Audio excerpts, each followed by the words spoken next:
இந்த பிசி நம்ம கிட்டத்தட்ட நல்லா க்ளீன் பண்ணிட்டோம் ப்ளோயர்லாம் யூஸ் பண்ணி.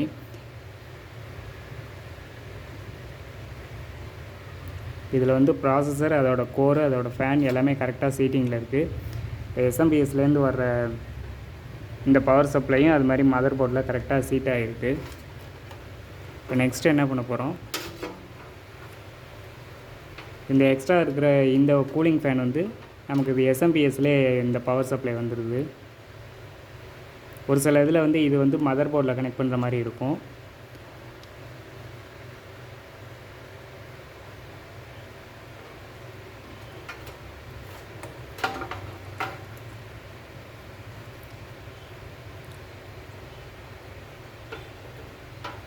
இது வந்து கன்வெர்ட் போட்டிருக்கோம்.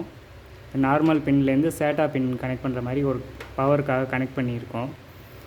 இப்போ நெக்ஸ்ட்டு என்ன பண்ண போகிறோம், ரேம் இன்ஸ்டால் பண்ண போகிறோம். என்கிட்ட ஃபஸ்ட்டு இந்த பிசி வந்து டெஸ்ட் பண்ணி பார்க்க போகிறது தான் அப்படிங்கிறதுனால என்கிட்ட 2GB ரேம் மட்டும் இருக்குது. ஜஸ்ட் நான் விண்டோஸ் 7 தான் யூஸ் பண்ண போகிறேன். ரேம் இன்ஸ்டால் பண்ணும்போது இந்த சின்னதாக ஒரு காடி மாதிரி இருக்குல்ல, இதுவும் நம்ம மதர் போர்டில் இந்த ஒரு இடத்துல வெட்டின மாதிரி இருக்கும். ரெண்டும் கரெக்டாக மேட்ச் ஆகணும். அப்படி மேட்ச் ஆகிடுச்சு அப்படின்னா நம்ம கரெக்டான ரேம் இன்ஸ்டால் பண்ணுறோன்னு அர்த்தம். வச்சுட்டு லைட்டாக ப்ரெஸ் பண்ணால் போதும், ரெண்டு சைடும் ஒரு கிளிக் பண்ணுற மாதிரி ஒரு சவுண்டு வரும். அவ்வளோதான். இப்போ நெக்ஸ்ட்டு இது நார்மல் ஹார்ட் டிஸ்க் தான், இது எஸ்எஸ்டி எல்லாம் கிடையாது.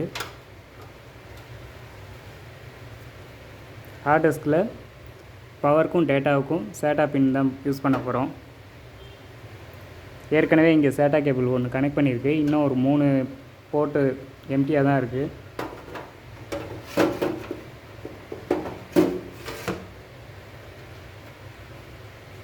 ஜஸ்ட் நான் ஹார்ட் டிஸ்கை வந்து இன்சர்ட் தான் பண்ணியிருக்கேன்.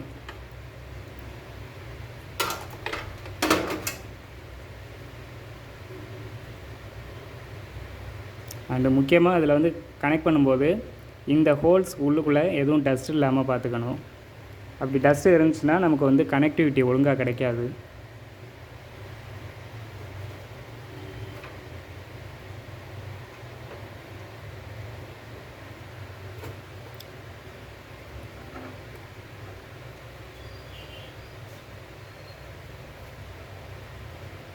இதில் இருக்கிற ஒரு சேட்டா பின் வந்து ஏற்கனவே இங்கே இருக்கிற ஒரு டிவிடி ட்ரைவில் கனெக்ட் பண்ணியிருக்கு.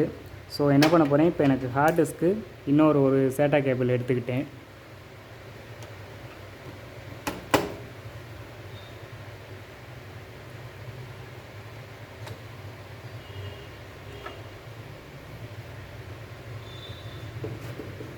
ஓகே, இப்போ இது கனெக்ட் பண்ணிட்டோம்.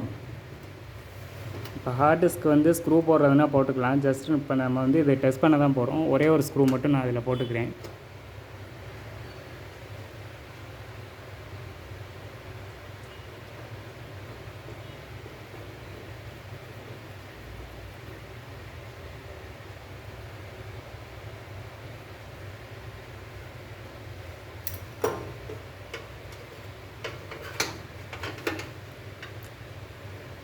ஓகே, இது எல்லாமே முடிஞ்சிடுச்சு. இந்த ப்ராசஸர் ஃபேனில் இந்த ஒயர்லாம் இடிபடாமல் மட்டும் பார்த்துக்கணும்.